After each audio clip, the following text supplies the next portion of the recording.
Madam के लिए जोरदार तालियां यार। माइक है भाई।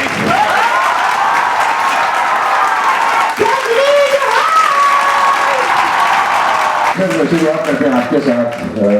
महाभारत में हमने आपको सबसे पहली बार बड़े पर्दे पे देखा था, सिल्वर स्क्रीन पे देखा था और आपने बहुत ही उम्दा किरदार निभाया था। मुझे लगता नहीं कि कोई भी सीरियल उस लेवल की पॉपुलैरिटी कभी भी पा सकेगा। ट्रैफिक रुक जाता था, सड़कें सूनी हो जाती थी जब Mahabharat telecast. I don't know, अभी आप इनको बच्चा बच्चा कह रहे हैं तो ये करीब 1990 की बात है, तो 30 साल पहले बहुत हो सकता है कि अधिकतर लोग इसमें शायद एक बच्चे भी नहीं रहे होंगे। But I am sure Mahabharat तो आप सभी ने देखी थी। अश्वत्थामा को देखा था आपने महाभारत में? Thank you so much.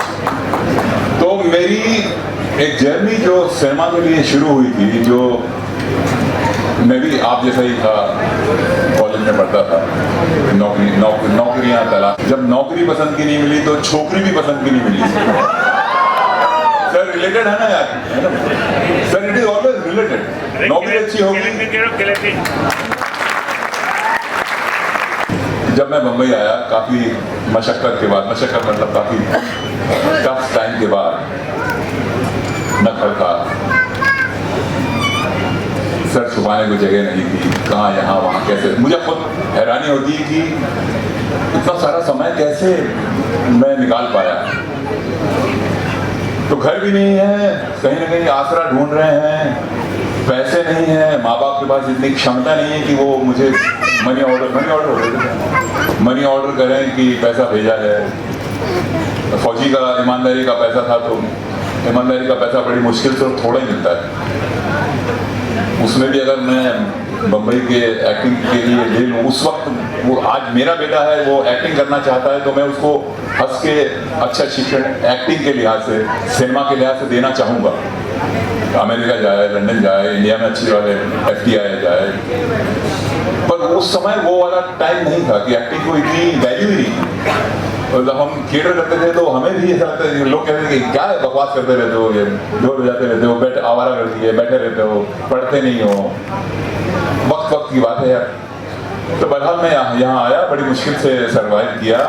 एक मेरी खुशकिस्मती थी, मैं जिस थिएटर ग्रुप में काम कर रहा था उसे एक हमारे फेमस हीरो हैं राज बब्बर साहब, आपने सबने शायद जानते ही होंगे राज बब्बर जी को। तो उनका एकजुट नाम का थिएटर था बॉम्बे में, मैं वहाँ पर मुझे दाखिला मिल गया। उस वक्त राज बब्बर साहब की स्मिता पाटिल के साथ शादी नहीं हुई थी, बट वो उनकी बहुत अच्छी मित्रता ही कहूँ, अच्छे लफ्जों में मित्रता ही कहूँगा, उनकी मित्रता थी। उसके तहत चूंकि मैं राज बब्बर साहब के थिएटर ग्रुप में काम कर रहा था तो मेरी कभी न कभी स्मिता जी से मुलाकात हो गई। स्मिता जी रवि चोपड़ा की बहुत अच्छी दोस्त थी। रवि चोपड़ा मतलब BR चोपड़ा साहब के सुपुत्र, जो महाभारत प्रोड्यूस एंड डायरेक्ट कर रहे थे। तो ऐसी एक चीज और मैं आपको सलाह दूंगा कि अगर आपके अंदर ईमानदारी से, अगर कोई भी काम कर रहे हो ईमानदारी के साथ, दिल से, तो अपने शरीर का ख्याल रखना कभी मत भूलना। अब आपकी जो बॉडी है ना, वही आपका मंदिर है, वहीं से ईश्वर की आप पूजा कर रहे हैं। तो बॉडी पे बेटा बेटियों, दोस्तों, अपने अपने शरीर का फिजिकली, हम इंडियंस थोड़े इस मामले में लापरवाह है। दुनिया का सबसे कम परसेंटेज, पॉपुलेशन का परसेंटेज जो हिस्सा है, दैट इज 0.02%, वो हम इंडियंस हैं जो जिम जाते हैं। कितने? 0.02%। हमारी अब 1.5 अरब की पॉपुलेशन हो रही है, उसमें सिर्फ 0.2% पीपल गो टू जिम। आप दूसरे मुल्कों की बात करेंगे तो वहाँ 8%, 10%, 12%, 40% लोग जिम जाते हैं। हमारे यहाँ कोई नहीं जाता। कल जाएंगे, आज ये करते हैं। तो मैं आप सब लोगों को सलाह दे रहा हूँ। ये क्यों पॉसिबल हो पाया मेरी जर्नी? क्योंकि इसमें मेरा शरीर का बहुत बड़ा साथ है। स्मिता जी ने मुझे क्यों कहा कि तुमने अश्वत्थामा का स्क्रीन टेस्ट, तुमने महाभारत का स्क्रीन टेस्ट दिया?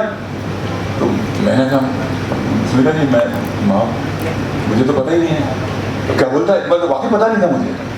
तो बोले अरे दुनिया भर के ऑडिशन हो रहे हैं, उसके लिए आप गए? मैंने कहा मैं नहीं जानता हूँ उन लोगों को। और वो डी.आर. चोपड़ा का मतलब वो बहुत ही बड़े फिल्म मेकर रहे हैं, तो वहाँ एक नए आदमी का उस ऑफिस में जा पाना भी आसान नहीं है। जब आप जब कभी आप इंटरव्यू पे जाएंगे तो आपको वो चीज़ जो मैं आज बोल रहा हूँ वो तब समझ में आएगी कि इंटरव्यू जाने के पहले और जाते वक्त कितना हम असहज हो जाते हैं। असहज मतलब we do not know how the things are going to. आज भी जब मुझे कहा गया कि आप सब लोग मेरे से सवाल पूछोगे, तो भाई मेरी तो फट गई। फिल्मों में जो दूसरों की फाड़ता है, मेरी खुद फट गई। मैंने कहा इतने लड़के लड़कियां क्या क्या पूछेंगे यार आज की डेट में।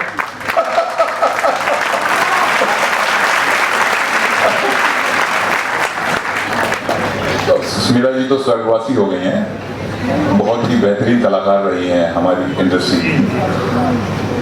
तो उन्होंने मुझसे पूछा कि तुम गए नहीं? मैंने कहा जी मैं नहीं जा पाया क्योंकि मेरे पास कोई लिंक नहीं है, कैसे जाऊं, कहाँ जाऊं। कॉन्फिडेंट में नहीं था यार। कपड़े की एक दो जोड़ी हुआ करते थे। एक ही चीज थी मेरे पास कि मेरी कदकाठी अच्छी थी, जिसको देख के उन्होंने कहा कि तुम महाभारत के लिए एकदम फिट हो। क्योंकि मैं खेल कूद वगैरह हर चीज बड़ी गजब की करता था। I was a good sports person. आप कोई भी खेल बोल लो, वो घोड़ा चलाने से लेके, ये अंडेबाजी से लेके, गिल्ली डंडे से लेके, क्रिकेट, फुटबॉल, जो सीजन आता था सब करता था मैं। पढ़ाई में ज्यादा ध्यान नहीं देता। सॉरी जैन साहब। पर पास हो जाता था यार, पास हो जाता नहीं, फेल हो जाता, पास हो जाता था। पर इसमें फील्ड में ज्यादा शौक था मुझे। तो शायद वही शौक मेरे लिए एसेट हो गया। जब स्मिता जी ने कहा कि तुम फिट हो, you go, I will call him, I will fix your appointment. Please go and meet him. मैंने कहा yes ma'am. फिर एक दिन मुझे फोन आया कि तुम्हारा स्मिता जी ने वहाँ पे रवि चोपड़ा को बोल दिया है तुम जाओ। अब यहाँ तक तो मैं बड़ा तगड़ा था, मैं जाऊँगा। जैसे जैसे वो मुकाम करीब आता गया ना कि ये बिल्डिंग आ गई, ये सीढ़ी आ गई, ये अपना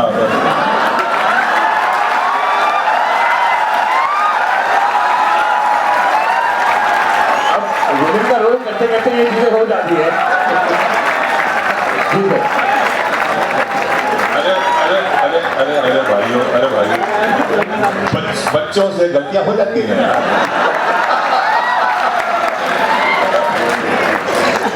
तो भाई वो गेट वाले ने गेट खोला, वहां से मैं थोड़ा थरथराने लग गया। चोपड़ा साहब इतने विशाल फिगर है भाई, आप लोगों को शायद अंदाज नहीं है कि वो कितने विशाल फिगर रहे हैं। वहां से मैं थोड़ा यो करके जा रहा हूँ। सर मैं पहुंचा हूँ, वहाँ एक स्पेशली एक रूम था जो एक्टर्स के लिए स्क्रीन टेस्ट या बातचीत करने के लिए या स्क्रिप्ट सुनाने के लिए या फाइनलाइज करने के लिए रखा गया था। तो हमारे जैसे आपने महाभारत अगर देखा तो उसमें शकुनी मामा को देखा होगा जो अध्ययन करके चलते थे। अभी रिसेंटली ही जस्ट पास अवे। वो चोपड़ा साहब की कंपनी में काम करते थे, he was sort of a manager समझ लीजिए। तो वो वहाँ कुर्सी पे बैठे हुए थे, वहाँ गया मैं, तो उन्होंने ये अपने कोई मक्कारी टाइप में देखा मेरे को। हाँ क्या करते हो? क्या क्या किया है? अब कुछ किया ही नहीं था मैंने। क्या क्या किया है? क्या बोलूँ यार, उस समय इतनी सफाई से झूठ भी नहीं बोल पाता, आज बोल लेता हूँ। ये बम्बई ने सिखाया मुझे झूठ कैसे बोलना है, तब नहीं बोल पाता था। मैंने कहा सर छोटे मोटे थिएटर किए हैं, अब जल्दी बॉम्बे आया हूँ। अच्छा स्मिता जी तक कैसे पहचान बना ली है? अरे स्मिता जी तक पहुंच गए तुम तो, हमको भी आगे क्रॉस कर लिया डायरेक्ट वहाँ। मैंने कहा सर वो मेरा, अब मैंने झूठ बोला, मैंने कहा सर उन्होंने मेरा एक प्ले देखा और शायद मेरा काम उन्हें बहुत पसंद, कोई प्ले नहीं देखा था, शायद मेरा काम पसंद आया होगा तो उन्होंने रिकमेंड किया है आपके पास। तो सर नहीं तो सर कुछ कर दीजिए। हाँ ठीक है, परसों आ जाना ड्रेस ट्रायल के लिए। You are doing Ashwatthama the immortal. वो अश्वत्थामा जो अभी भी मध्य प्रदेश के जंगलों में कहते हैं कि भटक रहे हैं, जिनकी यहाँ पे मणि थी जो कृष्ण भगवान ने निकाल दी थी, इसलिए निकाली थी कि उन्होंने पाप कर्म किए थे। पाप क्या किया था? पांडवों के नाबालिग औलादों को, बच्चों को अश्वत्थामा ने रात में जाके तीर मार मार के बच्चों को मार दिया था। ये घोर घोर पाप है, घोर पाप, बच्चों को मारना, मार दिया था। इसलिए उस दंड स्वरूप श्री कृष्ण ने कहा कि तुम अमर हो, अमर रहोगे, कभी मृत्यु नहीं आएगी, पर ये पीड़ा तुम्हें कभी छोड़ेगी नहीं। भाई ऐसा था, अब क्या करे यार। तो भाइयों वो हो गया इसके सब। हम क्यों, why are we talking about it? Sir जानना चाहते थे कि आप कैसे वहां तक पहुंचे। हाँ, वो मेरी पहली तो नहीं कहूंगा कि शुरुआती दौर की सबसे बड़ी उपलब्धि थी। और सर मतलब ये जानना चाहेंगे कि आमिर खान जी वेट कर रहे होते हैं आपकी अवेलेबिलिटी के लिए, कि आप उनकी अवेलेबिलिटी के लिए वेट करते हो? बड़े बैनर्स जैसे लगान, गजनी में आप रहे हैं, तो मतलब एक और बहुत शानदार फिल्म है। मैं बोल लूं मामा जी, सरफरोश आपने अगर नहीं देखी होगी तो जरूर देखिएगा। कमाल की फिल्म है, वो भी मेरी जिंदगी की शुरुआती सीढ़ियां थी। सुल्तान, तो शैल आई टॉक अबाउट सरफरोश? बोलूं क्या भाई? सुल्तान। अब ये एक जंप आ जाएगा। क्या जंप आ जाएगा? महाभारत से हम आ गए समझ लीजिए 2000 के आसपास, 90 से 2000, 10 साल का फर्क आ गया। 10 साल में मैंने ऐसा वैसा मतलब बताने जैसा कुछ नहीं है खास, पर किसी तरह से सर्वाइव हो।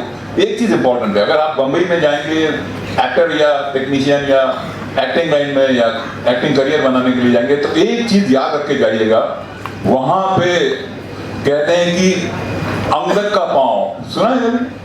मुझे पता ही नहीं अंगद कौन। आप खड़ा करो, किसको पता है अंगद?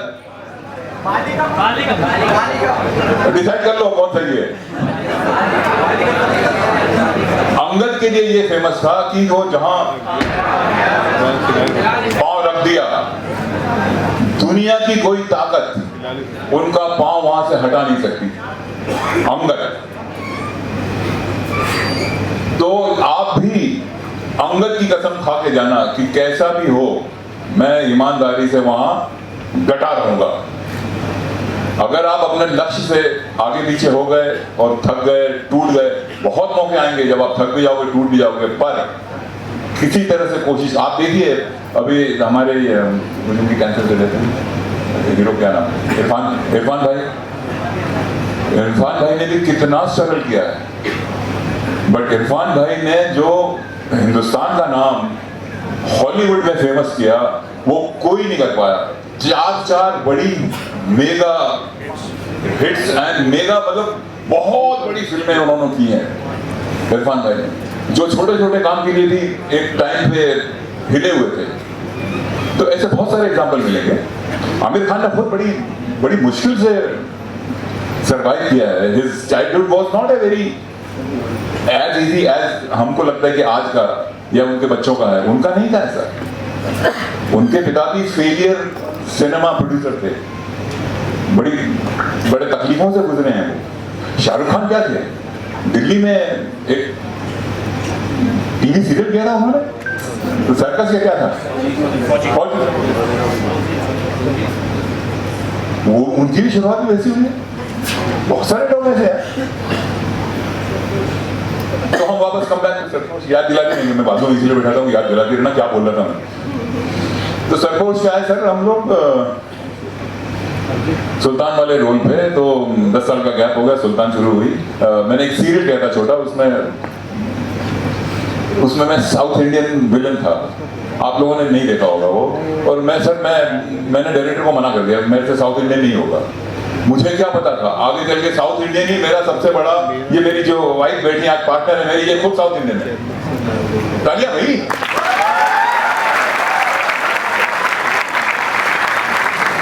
सर जो नहीं जानते ऑडियंस उनको बता दें कि जो गजनी का साउथ इंडियन जो असली गजनी बनी थी उसमें भी सर ही थे। तो एक बार जोरदार तालियां हो जाए, मतलब इतनी मेगा परफॉर्मेंसेस देने के बाद। तो उस छोटे से सीरियल से मुझे सरफरोश मिली। सरफरोश के जो डायरेक्टर हैं जॉन मैथ्यू मैथन, वो बहुत बड़े एड फिल्म मेकर थे। उन्होंने अपनी एक एक सरफरोश देखी होगी आपने, एक एक एक्टर उन्होंने चुन चुन के लिया है। तो सरफरोश मैंने आमिर खान के साथ पहली फिल्म की, उसमें तारीफ करते हैं कि अच्छा काम किया। मुझे तो पता नहीं यार क्यों ये भी तारीफ कर रहे हैं, पता नहीं, जो भी है। सरफरोश करने के बाद मुझे लगान मिली। लगान भी क्यों मिली कि हमारे एक और एक्टर भाई हैं मुकेश ऋषि, आपने नाम सुना होगा मुकेश जी का, वो कर रहे थे वो रोल लगान में सरदार का। याद है ना क्या रोल किया था मैंने? सरदार बन के बॉलर, मास्टर बॉलर। तो वो पहले मुकेश ऋषि जी कर रहे थे, पर वो डेटे तब्दीली की वजह से he was very busy in south Mukesh that time. तो चूंकि लगान करना था तो उन्होंने वो फिल्मों से एडजस्टमेंट करके लगान करने लग गए। फिर अब सिनेमा में ऐसा होता आज ये हो रहा, नहीं आज नहीं होगा, कल होगा, परसों होगा, तब होगा, डेट नहीं है, ये नहीं है, वो नहीं। फिर से उनसे डेट मांगी तो मुकेश ने कहा भाई मैं तो डेट दे ही नहीं सकता क्योंकि साउथ में इतना बिजी हूँ, अब क्या करें? आमिर ने कहा आप बुलाओ सुल्तान को, बुलाओ सुल्तान को, वो करेगा देवा। देवा मतलब लगान का सरदार। रातों रात खबर आई, मैं था नहीं घर पे, किसी और छोटी मोटी शूटिंग कर रहा था। फोन मोबाइल जो आपके हर पॉकेट में आजकल इजीली है, तब थे नहीं। बॉम्बे में फोन, डायल फोन हासिल करना भी मामूली बात नहीं थी, इतना डिफिकल्ट था। जो भी फोन आया, मेरी बहन ने उठाया, लैंडलाइन थी, मेरी बहन ने फोन उठाया तो बोले मैं आमिर खान बोल रहा हूँ, प्रदीप जी घर पे हैं? कौन बोल रहा है? आमिर खान बोल रहा हूँ। मेरी बहन ने कहा है आमिर खान हमारे घर में? कौन तो बदमाश, तो आमिर खान का नाम लेके मेरे घर में फोन कैसे कर रहे हो? अरे उनसे आप बुरा मत मानिए, मैं बात कराता हूँ, जिसने नंबर दिया है उनसे बात कराता हूँ। वो आदमी हमारे घर में परिचित थे उनसे। तो जब उन्होंने बोला मेरी बहन को कि किरण जी मैं प्रदीप जी हैं क्या? आमिर भाई एक्चुअली आमिर खान आपको याद कर रहे हैं, उनको कुछ बात करनी है। तो मेरी बहन तो खुशी से वारी न्यारी हो गई। बोला अरे बाप रे, आमिर खान हमारे घर में फोन कर रहा है। यार हम लोग मामूली से लोग थे यार, 1 बेडरूम हॉल वाले छोटे से, वहां पे आमिर खान का फोन आना। खैर जो भी है, मैं शूटिंग खत्म करके आया, मैंने कहा रात को सो जाते थे, 4 बजे करीब आया हूँ सवेरे, सब सो जाते थे, सब सो ही जाते हैं 4 बजे। तो मैंने कहा घर के साथ लाइट चल रहे हैं, मुझे हैरानी हो गई, मेरा घर में लाइट कुछ लड़ा तो नहीं हो गया? ऊपर गया क्या हुआ? सब माँ पिताजी बहन यूं दरवाजे तरफ देख रहे थे, अभी आएगा। दरवाजा खोल के बाहर अंदर, क्या हुआ? मैं डर गया, क्या हुआ? अरे आमिर खान का फोन आया, आमिर खान का। मैंने कहा यार क्यों आया आमिर खान का फोन?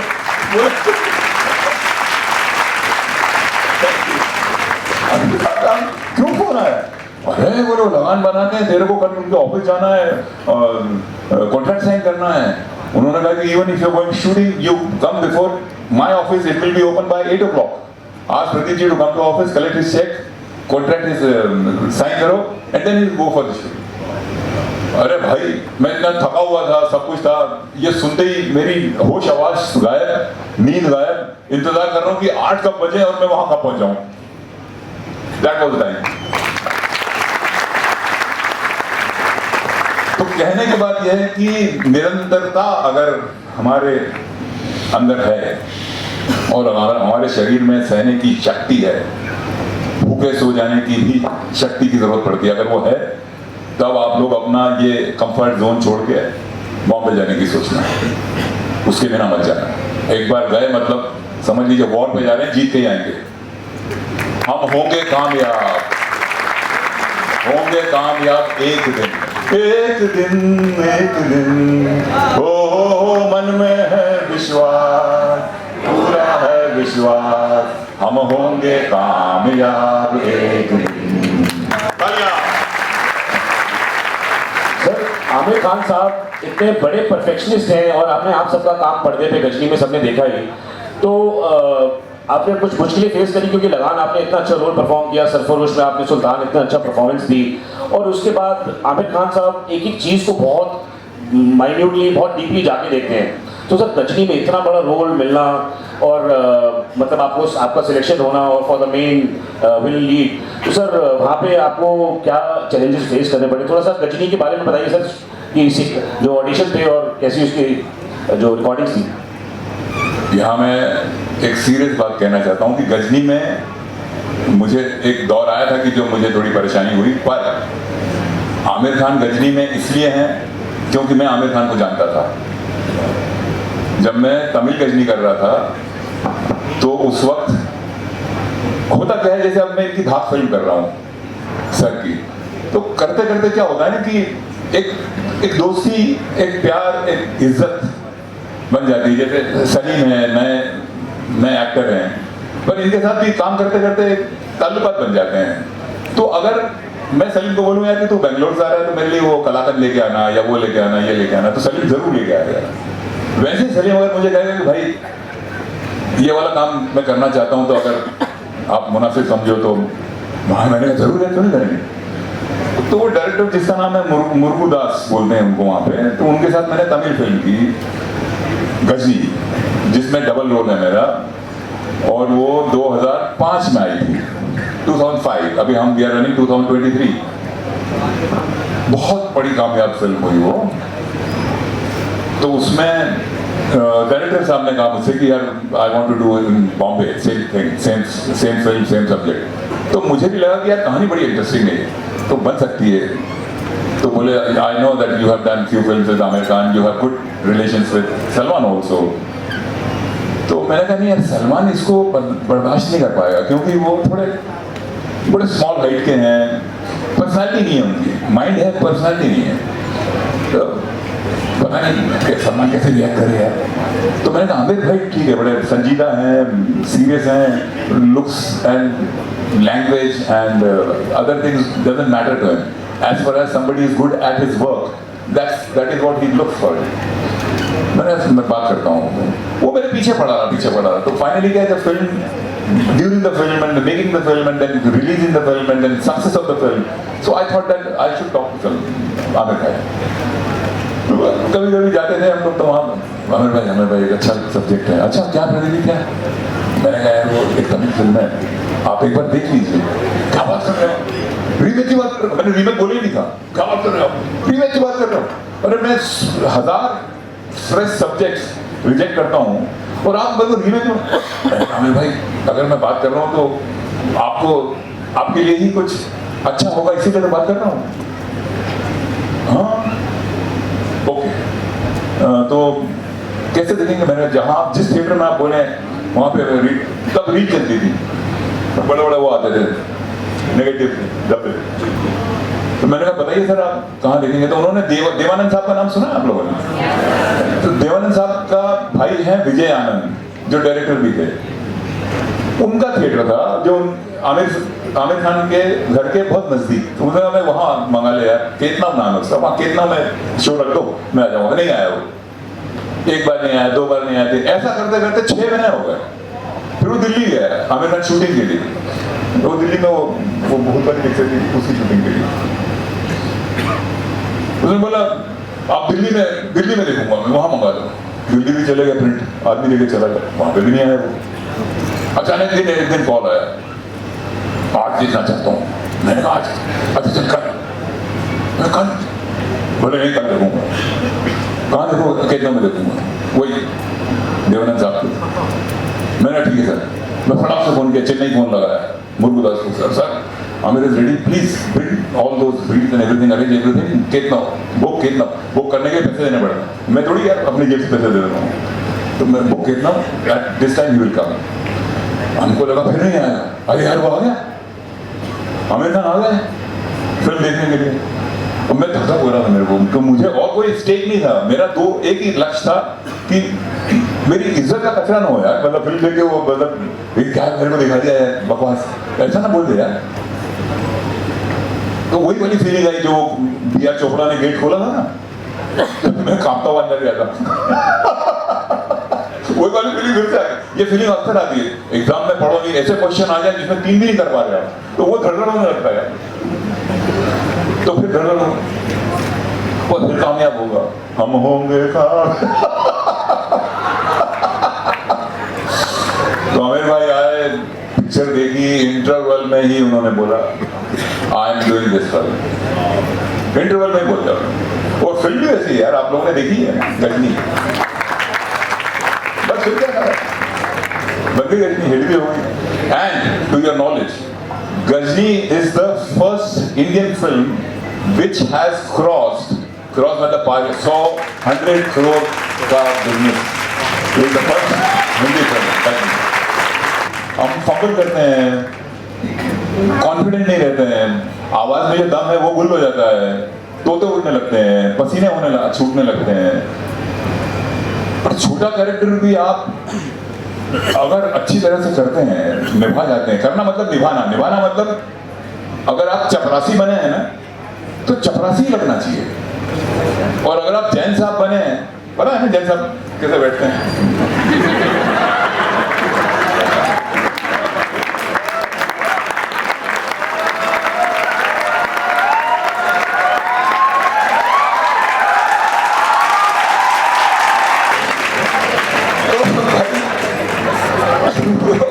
तो तकदीर की बात है कि अपने को चपरासी बन रहे हैं या जैन साहब बन रहे हैं, पर जो बन रहे हैं वो जितना बढ़िया कर पाएंगे आप. बढ़िया मतलब ये नहीं कि हाँ वो करना है, बढ़िया मतलब वो वैसा लगना चाहिए कि अब जैन साहब थोड़ी हाँ वो करते हैं, पर जैन साहब यार डर लगता है इनसे. तो चपरासी तो बेचारा है वो घर में जाकर करता होगा ना, वहाँ तो सर नमस्ते सर, थैंक यू सर, ये करता है. तो उसको if you play that particular thing in that way, मेरे अकॉर्डिंग टू मी वो सर्वश्रेष्ठ अभिनय उस कैरेक्टर के लिए होगा. बहुत बढ़िया. Anyone else? आई थिंक बहुत सारे हाथ हैं वहाँ पे, प्लीज एक एक करके.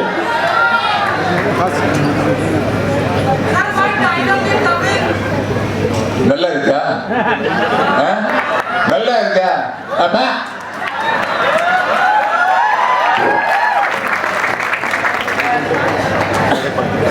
या प्लीज थोड़ा जल्दी. Hello sir, good evening sir. कहाँ भाई हाथ तो हिला रहा है? इधर सर. Okay done. सर सबसे पहले डायलॉग तो सुना दीजिए सर. यार ये तो स्क्रिप्ट में था ही नहीं कि मैं डायलॉग सुनाना पड़ेगा.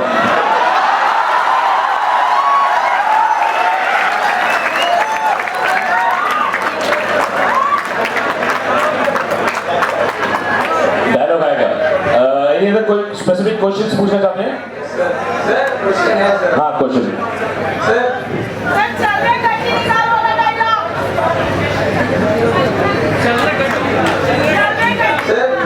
what was your experience working with Telugu industry sir?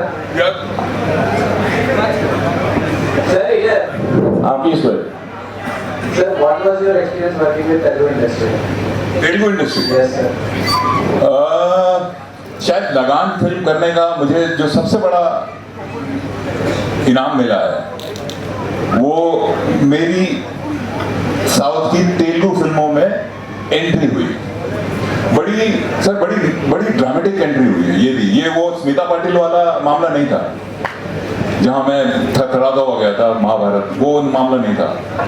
ये चूंकि लगान बहुत ग्रेट, हमारे हिंदुस्तान की one of the great film history of cinema से में जो चंद फिल्में होंगी, लगान उसमें रहने ही वाली है, उसको कोई हिला ही नहीं सकता.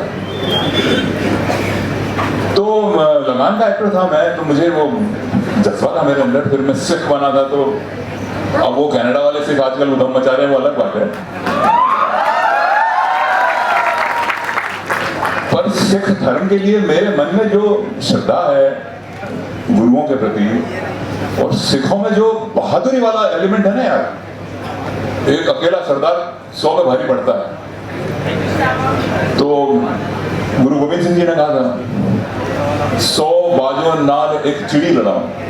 कौन बोलेगा 100 बाज मतलब जो चिड़िया को खा जाता है, कौन बोलेगा कि 100 बाज के सामने एक चिड़ी लड़ाओ? इतना इमेजिन ही नहीं कर सकते. पर उन्होंने करके दिखाया. सिख कम्युनिटी इतनी सी थी जब मुगल रूल कर रहे थे हम पे, तो सिख कम्युनिटी इतनी सी थी. हिंदू तो इतने ढेर सारे थे, पर तो सिख बने कैसे?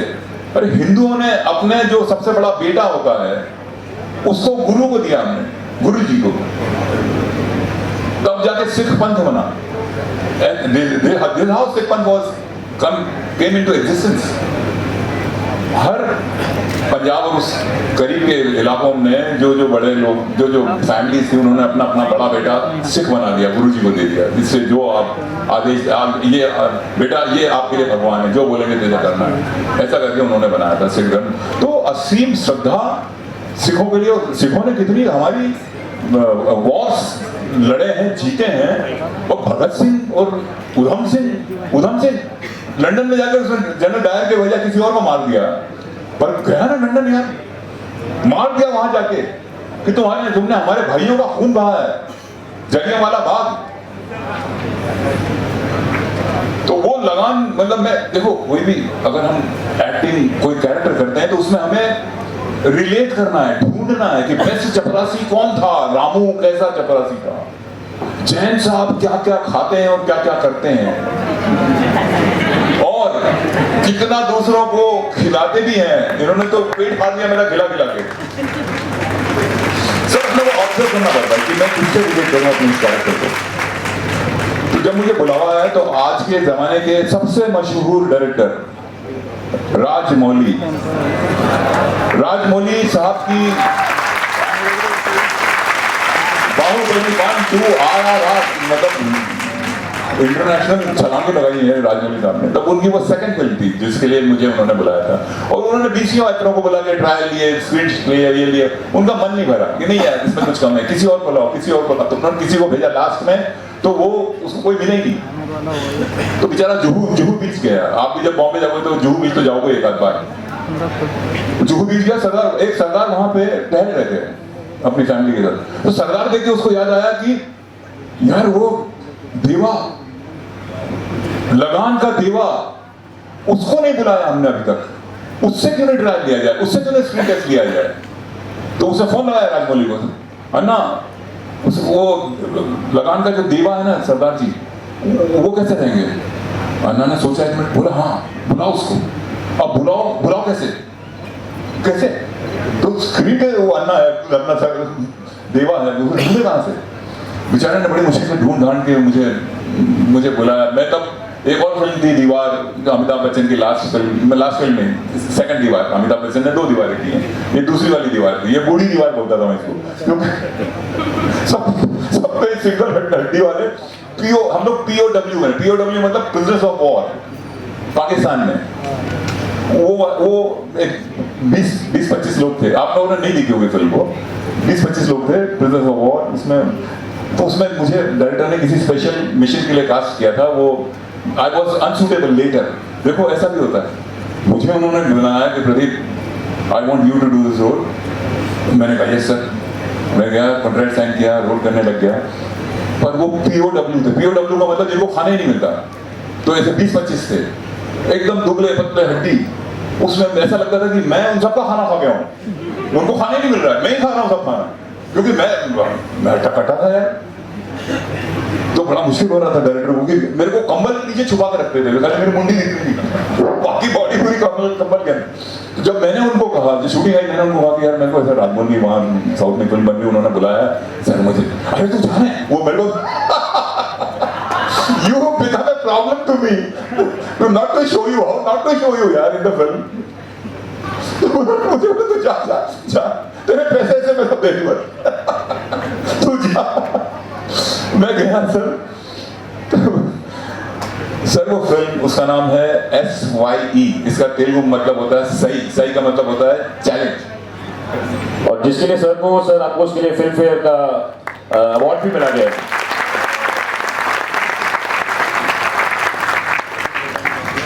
लाइफ में पहली बार फिल्म फेयर अवार्ड साउथ का उस फिल्म के लिए मुझे मिला।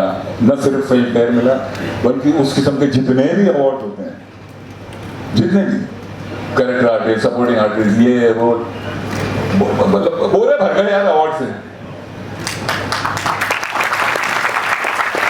Thank you so much. Award से बोरे भी भर गए। अब पैसे से बोरा नहीं भरा, बाद में बहुत फिल्में की मैंने, बोरा अभी तक नहीं भरा है। बट वो राजमौली साहब के साथ फिर मैंने दूसरी फिल्म की जिसके हीरो प्रभास मतलब जिन्होंने बाहुबली की, वो भी बहुत बड़ी हिट फिल्म हुई। छत्रपति नाम है उसका। छत्रपति से याद आया, अब मैं एक और छत्रपति वाली फिल्म करने जा रहा हूँ, उसका नाम है छावा। छावा किसको बोलते हैं? जो टाइगर का बच्चा होता है ना, छोटा टाइगर, नन्हा टाइगर, कब ऑफ द टाइगर, वो संभाजी महाराज को बोलते हैं। संभाजी महाराज को क्यों बोलते हैं? क्योंकि वो शिवाजी महाराज के सबसे बड़े पुत्र थे, तो तब उनको छावा बोला जाता था। Title of the film is Chhaava. और मैं उसमें ये दाढ़ी जो दिख रही है ना भाई, ये उसी के लिए हो रहा है, क्योंकि वो मराठा एक बहुत बड़ा सरदार सेनापति, उसमें मैं वो रोल करने जा रहा हूँ। विकी कौशल एक हमारे हीरो हैं आजकल बहुत, जिन्होंने कटरीना कैफ से शादी की है, पता है?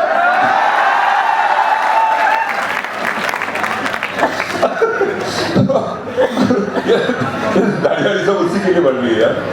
तो कॉलेज की लड़कियां इसका बुरा मत मानना है ना, सफेद दाढ़ी हो गई, छी ऐसा मत करना है। Wonderful. So anyone else will take one last question? Yeah, please. आगे बैठने का कुछ तो फायदा होगा आपको। ऐसे बोलो यार। ऐसे बोलो। नहीं बोल पाए। ये तो खराब है।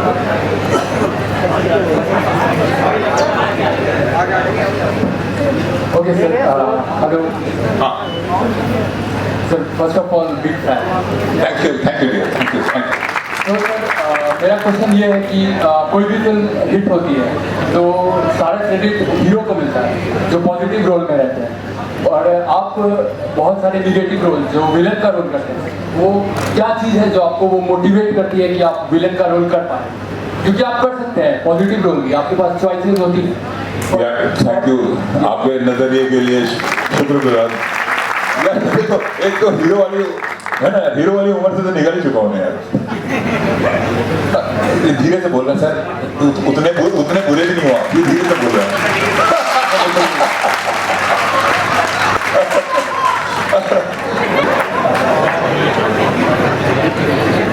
देखो यार, ये पुरस्कार मिलना, समाज में इज्जत बढ़ना, आसपास के लोग आपके लिए ताली बजाना, बैठना आसपास के लोग आपके लिए ताली बजाना, नसीब की बात है। अब जैसे पंकज त्रिपाठी है, कितने बढ़िया एक्टर हैं, अब उनको नेशनल अवार्ड मिला है।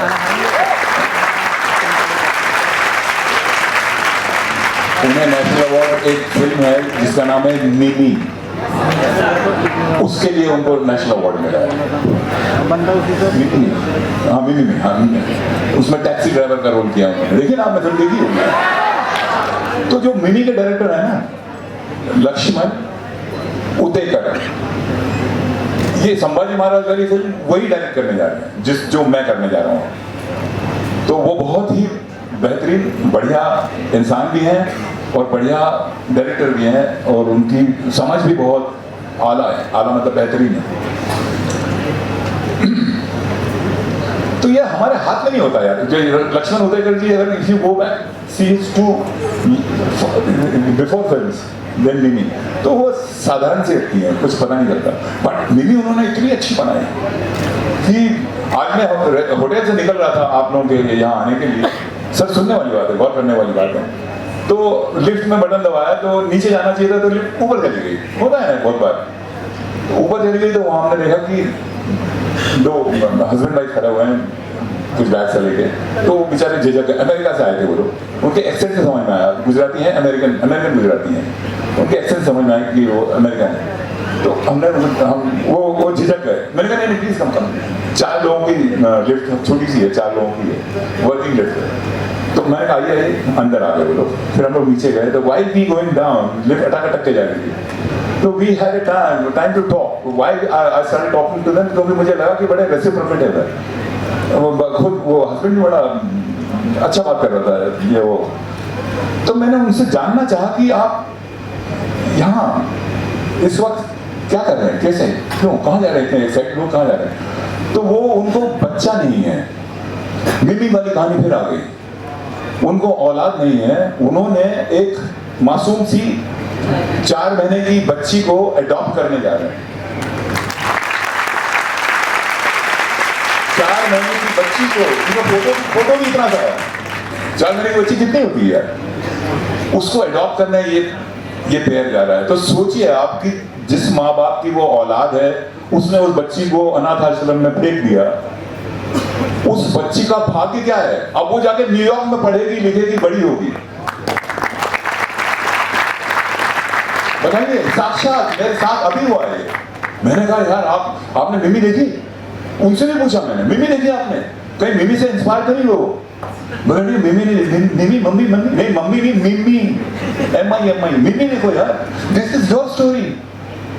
I told the couple, it is your story, please go and see. This is exactly what happened in me. Great sir, great. Unbelievable.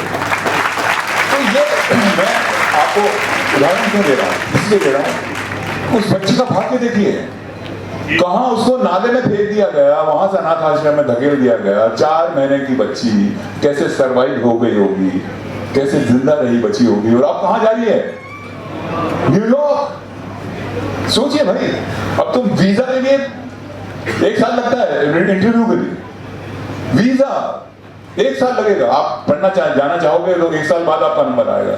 तो यार कुछ डेस्टिनी होती है। हमें हाथ जोड़ के बस भगवान से यही करना चाहिए कि मैं अपना काम पूरी नेक नियति और श्रद्धा से, विश्वास से, बल से, अच्छे कर्मों से करना चाहता हूँ। अपने माँ बाप के चरण छूइए, आशीर्वाद दीजिए, बड़े बूढ़ों के साथ इज्जत से बर्ताव कीजिए, अपने से नीचों के साथ स्नेह से बर्ताव कीजिए, जानवरों के प्रति विनम्र रहिए, पेड़ पौधों के लिए, उनकी हिफाजत करने के लिए अवश्य कुछ सोचिए, कीजिए, बचाइए। अगर आप ये सब करेंगे तो एक दिन भगवान का हृदय भी आपके लिए वैसा ही, उसमें भी वैसी भावना आएगी कि यार ये बच्चे ने बहुत श्रम, त्याग, परिश्रम और स्नेह से किया है, चलो मैं भी इसको कुछ देता हूँ। हो सकता है क्या? क्यों नहीं? वही बात, हम होंगे कामयाब, हम होंगे कामयाब, हम होंगे कामयाब एक दिन, है मन में ये विश्वास।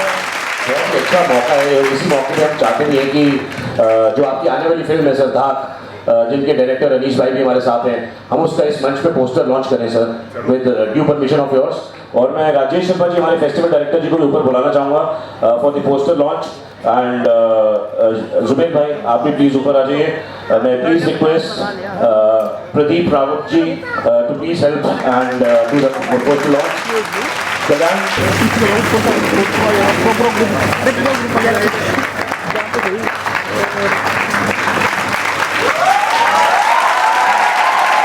तो बहुत बधाई पूरी टीम साथ को, और हमारी बेस्ट विशेष है कि ये बहुत तरक्की करेंगे मूवी, और हमारा ये प्रॉमिस है कि हम मूवी को जरूर देखेंगे। ये देखेंगे ना? थैंक यू सर, एक बार पूरी टीम के लिए 2 तालियां तालियां। प्रदीप सर और Rajesh Sharma sir, sir Jain sir, हमारे चेतन सर और रवि शर्मा सर, शबीर भाई और जुबेर भाई, पॉजिटिव लाइफ मीडिया एंटरटेनमेंट का जो हमारे एसोसिएट पार्टनर्स भी हैं, उनका धन्यवाद करें।